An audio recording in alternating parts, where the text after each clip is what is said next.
14 साल बाद सिख फैमिली को कनाडा से वापस हिंदुस्तान डिपोर्ट कर दिया गया। इस फैमिली से एक ऐसी क्या गलती हुई थी जिस गलती का खुमियाजा 14 साल बाद भुगतना पड़ा। याद रहे, इस फैमिली के सरबराह ने खुद तो अपनी बीवी को लेकर कनाडा पहुंचा ही पहुंचा, लेकिन साथ ही साथ अपने गांव के लोगों को, अपने खानदान के लोगों को भी कनाडा बुलाया और फिर उन्होंने अपनी जिंदगियों के दिन ऐसे बदले कि आज वो लखपति करोड़पति बन चुके हैं। लेकिन बदकिस्मती इस शख्स की जिसने सबको बुलाया, जिसने सबके रास्ते बनाए, यानी सबको अपने जरिए कनाडा बुलाया, और 14 साल बाद उसी पर कनाडा की जमीन तंग कर दी गई और फिर उसके बाद दोबारा वापस इसको हिंदुस्तान अपनी बीवी और बेटे के हमरा भेज दिया गया। जनाब अली, तफसीलात में आपसे शेयर करूंगा। आज से 14 साल पहले मनोज नामी एक सिख जो गांव में खेती बाड़ी किया करता था, कोई 24 से 25 साल इसकी उम्र थी, मेहनत मुशक्कत कर रहा था। फैसला किया कि मैं कनाडा जाऊंगा और कनाडा जाकर अपने आप को मजबूत करूंगा, अपने दिन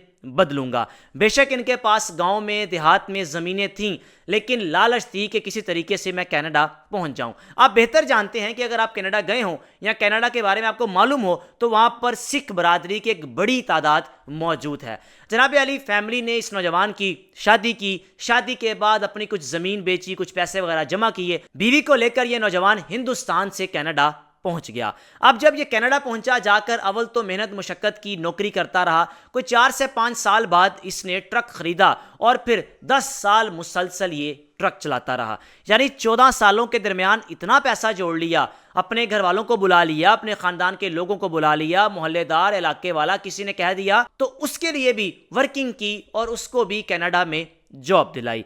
अब 14 साल बाद हुआ कुछ यूं, कैनेडियन हुकूमत की जानिब से सारा डाटा चेक किया गया। यानी जो जो लोग आए, पासपोर्ट पर क्या था, उनका रिकॉर्ड क्या था, क्या क्या उनका रिकॉर्ड पेश किया गया। जब दोबारा से ऑडिट किया गया, याद रहे इस नौजवान का एक बेटा भी था और बेटे की उम्र भी इस वक्त 12 साल है, जो पैदा होते ही वहां का शहरी बन चुका था। उसको भी मजबूरन अपने बाप और वालदा के हमरा आना पड़ा। जनाब अली, ऑडिट होने के बाद मालूम हुआ कि 14 साल पहले इस शख्स का वीजा जिस एजेंट ने अप्लाई किया था, उसने अप्लाई तो किया ही किया, वीजा एक्सेप्ट हो जाए, जिस वजह से उस एजेंट ने जो पेपर्स इस नौजवान के जमा करवाए उसमें इसकी एक ऐसी डिग्री ऐड कर दी जो इसके पास मौजूद नहीं थी। यानी तालीम हासिल ही नहीं की थी, जिस डिग्री का हवाला उस प्रोफाइल में दे दिया। अब इसको नहीं मालूम था कि मेरा वीज़ा लग चुका है, एजेंट ने किस तरह वीज़ा लगवाया या ऐसा क्या किया होगा। जनाब अली, 14 साल बाद जब ऑडिट हुआ तो ऑडिट होने पर मालूम हुआ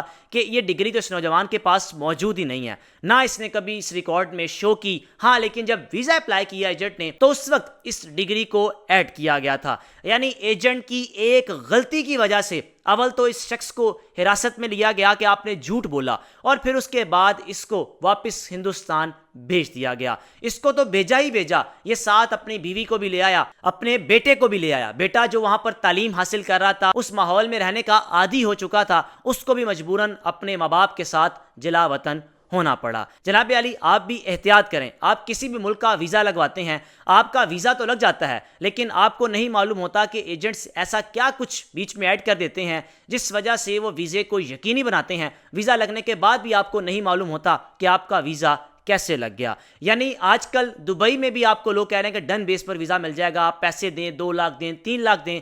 याद रहे, डन बेस पर वीज़ा लेने के बाद आपके लिए आगे मसले मसाइल पैदा हो सकते हैं। डॉक्यूमेंट्स में रद्दोबदल करने के बाद डन बेस पर वीज़ा तो लग जाता है, लेकिन वहां पहुंचकर जब आप दोबारा 1 साल या 2 साल के लिए वीज़ा अप्लाई करते हैं तो आपके लिए मुश्किल खड़ी हो सकती है। इसलिए कभी कभार एजेंट्स या कुछ ऐसे फैसले भी एजेंट्स के आपकी ज़िंदगी भर की सारी कमाई को रोंद सकते हैं। राय का लाजमी इजहार कीजिएगा। मेज़बान को इजाज़त दीजिए। अल्लाह हाफ़िज़।